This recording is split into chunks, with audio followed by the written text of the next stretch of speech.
चमचमीत आणि झणझणीत शेवभाजी घरच्या घरी कशी बनवायची, शेवभाजीसाठी शेव कोणती वापरायची, त्याचबरोबर शेवभाजीच्या रश्श्यासाठी लागणारा मसाला कसा तयार करायचा याची रेसिपी आज मी तुम्हाला दाखवणार आहे। नमस्कार मंडळी, मी शीतल तुम्हा सर्वांचं स्वागत करते आपल्या चॅनलवर। आजची आपली रेसिपी आहे चमचमीत आणि झणझणीत अशी शेवभाजी। रेसिपीला सुरुवात करण्यापूर्वी तुम्ही जर आपल्या चॅनलवर नवीन असाल, अजूनपर्यंत सबस्क्राइब केलं नसेल तर जरूर करा। साइडला जे बेलचा आयकॉन दिलेला आहे तेही प्रेस करा, म्हणजे जेव्हा मी नवीन रेसिपी टाकते तेव्हा तिचं नोटिफिकेशन तुम्हाला सर्वात आधी मिळेल आणि तुम्ही माझी रेसिपी सर्वात आधी पाहू शकाल। शेवभाजीसाठी थोडीशी जाड असणारी लालसर आणि कडक शेव वापरायची। भावनगरी शेव शेवभाजीसाठी वापरायची नाही, कारण ती रश्श्यामध्ये टाकल्यावर लगेच विरघळते। साहित्य लागणार आहे, 1 मोठा चमचा धने, 2 लाल मिरच्या, 2 मोठे चमचे भाजलेलं सुकं खोबरं, 1 मोठा टोमॅटो फोडी करून घेतलेला आहे आणि 1 मोठा कांदा उभा चिरून घेतलेला आहे। गॅसवर एक कढई ठेवली, त्यामध्ये 2 मोठे चमचे तेल टाकलं। सुरुवातीला आपण तेल गरम झाल्यानंतर यामध्ये कांदा आणि धने भाजून घेणार आहोत। गॅसची फ्लेम मीडियम टू हाय ठेवायची आणि यामध्ये कांदा लालसर होईपर्यंत आपल्याला भाजून घ्यायचा आहे।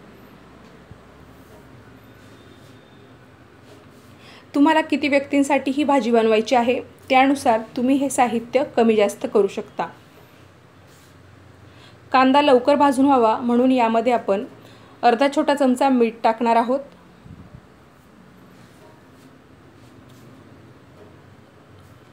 तुम्ही जर ही रेसिपी बघून शेवभाजी बनवली तर ती नक्कीच सर्वांना आवडेल, त्यामुळे तुम्ही हा व्हिडिओ शेवटपर्यंत बघत राहा आणि एकदा अशा पद्धतीने शेवभाजी नक्की करून बघा।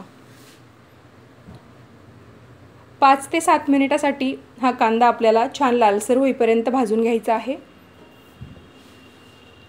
तुम्ही बघू शकता कांदा छान लालसर भाजून झालेला आहे। आता यामध्ये आपण 2 लाल मिरच्या कट करून टाकूया। मिरच्या अशा पद्धतीने कट करून टाकल्यामुळे त्या आपल्या अंगावर उडत नाही, कारण मिरच्या जेव्हा आपण तेलामध्ये टाकतो तर त्या फुटतात आणि आपल्या अंगावर उडण्याची शक्यता असते, त्यामुळे कट करून टाकायच्या। 1 टोमॅटो जो आपण फोडी करून ठेवलेला होता तो सुद्धा टाकलेला आहे। इथे मी ओल्या लाल मिरच्या वापरलेल्या आहे, तुम्ही हवं तर हिरव्या मिरच्या सुद्धा वापरू शकता। टोमॅटोचा कच्चेपणा जाईपर्यंत आणि टोमॅटो थोडासा नरम होईपर्यंत आपल्याला तेलामध्ये परतून घ्यायचा आहे। त्यामुळे सुरुवातीला आपण कांदा भाजून घेतला, धने भाजून घेतले आणि नंतर मिरच्या आणि टोमॅटो टाकलेला आहे। अगदी 2 ते 3 मिनिटात टोमॅटो छान नरम होतो। आता हा भाजून झालेला सर्व ओला मसाला आपण मिक्सरच्या भांड्यामध्ये काढून घेऊया। हे सर्व पदार्थ छान थंड झाल्यानंतरच आपल्याला मिक्सरमध्ये बारीक करून घ्यायचे आहे।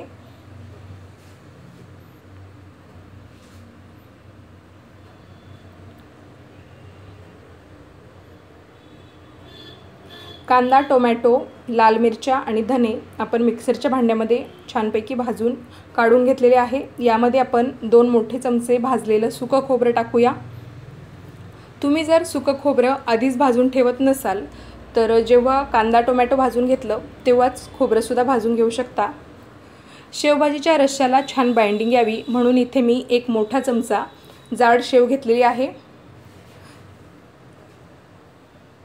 आता मिक्सरच्या भांड्याला झाकण लावूया आणि याचं एकदम बारीक असं वाटण तयार करून घेऊया।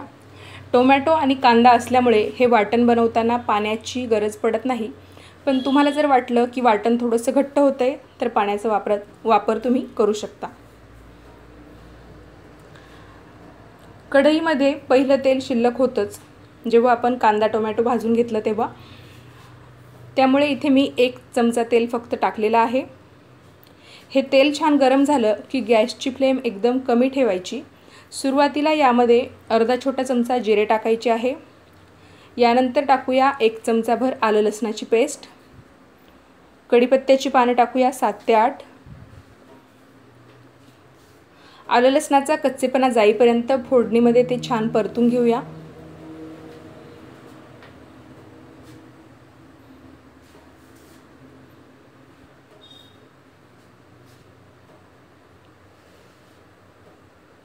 थोडासा हिंग टाकलेला आहे मी यामध्ये, अगदी चिमूटभर। यानंतर एक एक करून मसाले टाकूया। तर इथे मी 1 मोठा चमचा लाल तिखट टाकलेला आहे, 2 चमचे काळा मसाला, एकदम थोडीशी हळद टाकलेली आहे, अर्धा छोटा चमचा। हळद, काळा मसाला आणि लाल तिखट या तिन्हींच्या रेसिपी आपल्या चॅनलवर आहे, तुम्ही चेक करू शकता। सगळ्यात शेवटी टाकूया तयार केलेलं वाटण। हे वाटण आपण मसाल्यांमध्ये छान मिक्स करून घेऊया। तेल सुटेपर्यंत आपल्याला हे वाटण परतून घ्यायचं आहे। गॅसची फ्लेम एकदम कमी ठेवायची आणि 5 ते 7 मिनिटासाठी हे वाटण तेल सुटेपर्यंत परतून घ्यायचं आहे। तोपर्यंत साईडला दुसऱ्या गॅसवर मी 1 ग्लास पाणी गरम करण्यासाठी ठेवलेलं आहे। जेव्हा तुम्ही कोणतीही रश्श्याची किंवा ग्रेव्हीची भाजी बनवता तर तेव्हा आपण पाणी टाकतो तर ते पाणी नेहमी गरम करून टाकायचं। थंड पाणी मसाल्यांमध्ये ओतायचं नाही, नाहीतर त्या भाजीची चव कमी होते किंवा पर्यायाने आपल्या भाजीला तरी येत नाही। तर 1 ग्लास पाणी मी गरम करून घेतलेलं होतं, त्यातलं थोडंसं पाणी मिक्सरच्या भांड्यामध्ये टाकलं, कारण मिक्सरच्या भांड्याला सुद्धा बराचसा मसाला वाया जातो। मिक्सरचं भांडं छान विसळून घेऊया आणि सुरुवातीला हे पाणी आपण वाटणामध्ये ओतूया। तर तुम्ही बघू शकता किती छान असं तेल साईडला सुटलेलं आहे।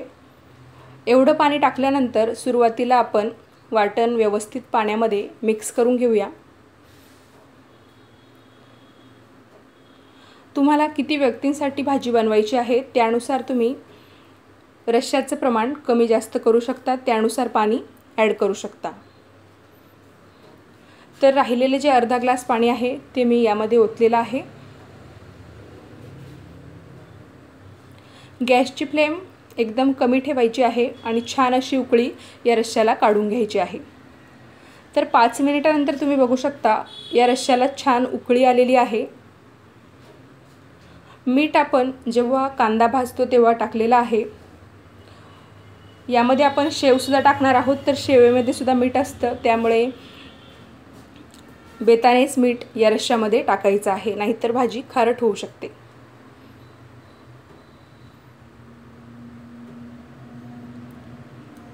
तर सुरुवातीला मी अर्धा चमचा मीठ टाकलेलं होतं, परत अर्धा छोटा चमचा मीठ टाकलेलं आहे।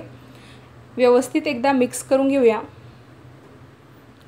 आणि अजून 5 मिनिटासाठी हा रस्सा आपण छान उकळून घेणार आहोत, जेणेकरून मसाल्यांचा जो अर्क आहे तो पूर्णपणे या रश्श्यामध्ये उतरेल। कमी गॅसवरच हा रस्सा उकळत राहायचा आहे, जेणेकरून याची तरीसुद्धा जाणार नाही। सगळ्यात शेवटी बारीक चिरलेली कोथिंबीर टाकायची, व्यवस्थित मिक्स करून घ्यायची आणि लगेचच गॅस बंद करायचा आहे। कोथिंबीर टाकल्यानंतर गॅस लगेच बंद करायचा, नाहीतर कोथिंबीर काळी पडू शकते, त्यामुळे कोथिंबीर सगळ्यात शेवटी सुद्धा आपण टाकू शकतो।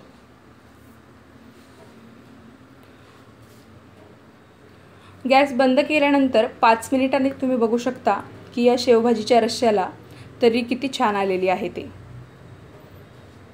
जर तुम्हाला लगेच जेवायला घ्यायचं नसेल तर तुम्ही जेवणाच्या वेळेस हा रस्सा परत गरम करून घेऊ शकता।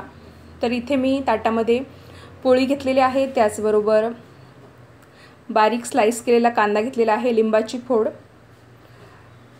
भात घेतलेला आहे। तर सगळ्यात आधी आपल्याला डिशमध्ये शेव टाकायची आहे आणि त्यामध्ये गरमागरम शेवभाजीचा रस्सा टाकायचा आहे। तुम्ही जर आधी शेव टाकून ठेवली तर ती जास्त विरघळून जाईल आणि शेवभाजीसुद्धा आपली एकदम घट्ट बनेल, त्यामुळे अगदी जेवायच्या वेळेस शेव घ्यायची आणि त्यावर गरम रस्सा ओतायचा। तर इथे तयार झालेली आहे आपली झणझणीत आणि चमचमीत अशी शेवभाजी। तुम्ही ही रेसिपी नक्की ट्राय करून बघा। ही रेसिपी तुम्ही बनवून बघितली तर तुमचे अनुभव माझ्यासोबत नक्की शेअर करा। व्हिडिओ बघितल्याबद्दल धन्यवाद।